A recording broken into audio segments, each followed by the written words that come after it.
আসসালামু আলাইকুম রহমতুল্লাহি ওয়া বারাকাতুহু। ভিউয়ার্সরা কেমন আছেন? আশা করি ভালো আছেন। আলহামদুলিল্লাহ, আমিও আপনাদের দোয়ায় ভালো আছি। আজকে একটা নকশা নিয়েছি। এটা হচ্ছে শনি, রাহু, কেতু, বৃহস্পতি, বুধ, মানে সকল রাশি কাটার জন্য, যাদের রাশির সাথে এগুলা জড়িত আছে তাদের জন্য। রাশির কারণে দেখা যাচ্ছে তাদের নানান বাধা বিঘ্ন আসে, ইনকাম হয় না বা আয় উন্নতি নেই, রোজগার হয় না, বা তারা প্রত্যেকটা কাজে তাদের বাধা পড়ে, বাধা কাটে না। কাজ হওয়ার কথা আছে কিন্তু কাজটা হয় না, কাজটা মিস হয়ে যায় নানান সমস্যার কারণে। এই রাহু শনি কেতু দোষ থাকলে এগুলা হয়ে থাকে, বা এগুলা এমন পর্যায়ে হয়ে যায় যে দুটো ডাল ভাত খাওয়ার সামর্থ্যও জোটে না। তাদের জন্য এই নকশাটি। তো মূলত নকশাটি আপনারা কিভাবে করবেন আর কিভাবে ব্যবহার করবেন বিষয় বিস্তারিত আমি পরে বলতেছি। তার আগে নকশাটা আপনারা ভালো করে দেখুন, সৌন্দর্য করে আমি দেখানোর জন্য চেষ্টা করছি। আমি যেভাবে দেখাচ্ছি আপনারা সেভাবে দেখেন, যেন স্কিপ করবেন না। স্কিপ করলে কিছুই বুঝবেন না। আর একটা জিনিস যদি ভুল হয়ে যায়, আপনাদের এই নকশাটা কার্যকারী হবে না, কার্যকারিতা থাকবে না। তো আপনারা নকশাটা ভালো করে দেখতে পাচ্ছেন নিশ্চয়ই। আমি দেখানোর জন্য যথেষ্টভাবে দেখানোর জন্য আমি ক্যামেরাটা সুন্দর করে ধরে রেখেছি, আপনারা দেখুন। এখন এই নকশাটা আপনারা কিভাবে প্রয়োগ করবেন, এর ব্যবহার বিধি কি, এর সাথে কি ব্যবহার করতে হবে, কি লাগবে, আমি সব বিষয়বস্তু আপনাদেরকে বলে দিতেছি।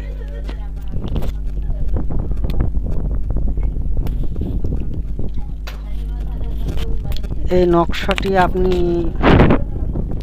মূলত লিখবেন কি দিয়ে? নকশাটি লিখতে হলে আপনাকে একটু ভাবতে হবে। নকশাটা এমন এক সময় লিখতে হবে যে সময় আপনার সূর্যটা মাথার উপরে থাকে। যে সময় সূর্যটা মাথার উপরে থাকে সেই সময় এই নকশাটা আপনাকে লিখতে হবে কেশর কালি জাফরান দিয়ে। কেশর কালি জাফরান, কেশর জাফরান দিয়ে এই নকশাটা আপনারা লিখতে হবে। নকশাটা লিখে নকশার সাথে আপনি কি দিবেন এটা আপনার জানার একটু বিষয় আছে। এখানে একটা গোপন রহস্য। আপনারা নকশার সাথে আপনারা একটা সোনা ফুটে সুইয়ের আগা দিবেন, একটা বড়শির আগা দেবেন, আর একটা বেলের কাটা, বেল যে বেল খাওয়ানো হয় ওই বেলের কাটা আপনারা দিবেন। দেওয়ার পরে এই তিনটা জিনিস যখন আপনার দেওয়া হয়ে যাবে, নকশাটার এই যে এটা হচ্ছে সূর্য, এইটার উপর একটু আতর ভরাই দিবেন।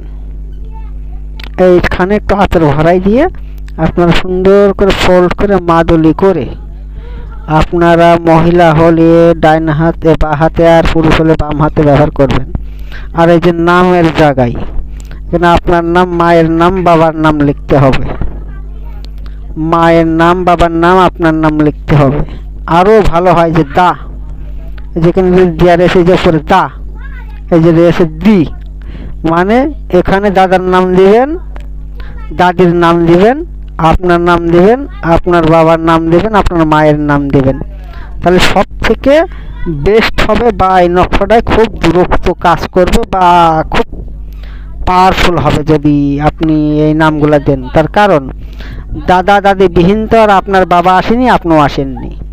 তাহলে আগে আপনার জন্মছক খুঁজতে হবে, জন্মসূত্র খুঁজে আপনাকে এই কাজটা করতে হবে, না হইলে আপনার কোনো কাজে আসবে না। তো যাই হোক, আপনাদেরকে বোঝাতে পেরেছি।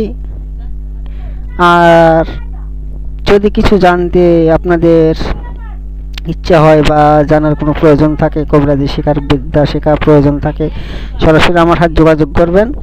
আমি ইনশাল্লাহ হাজিরার মাধ্যমে শিখিয়ে দিব। তারপরেও আপনারা যদি শিখতে ইচ্ছুক হন, সরাসরি আমার সাথে যোগাযোগ করবেন। যদি কোনো কাজকাম করার দরকার থাকে সরাসরি আমার সাথে যোগাযোগ করবেন। তাই যে পর্যন্ত, আগামী পর্বে আবার দেখাবেন ইনশাল্লাহ। আল্লাহ হাফেজ।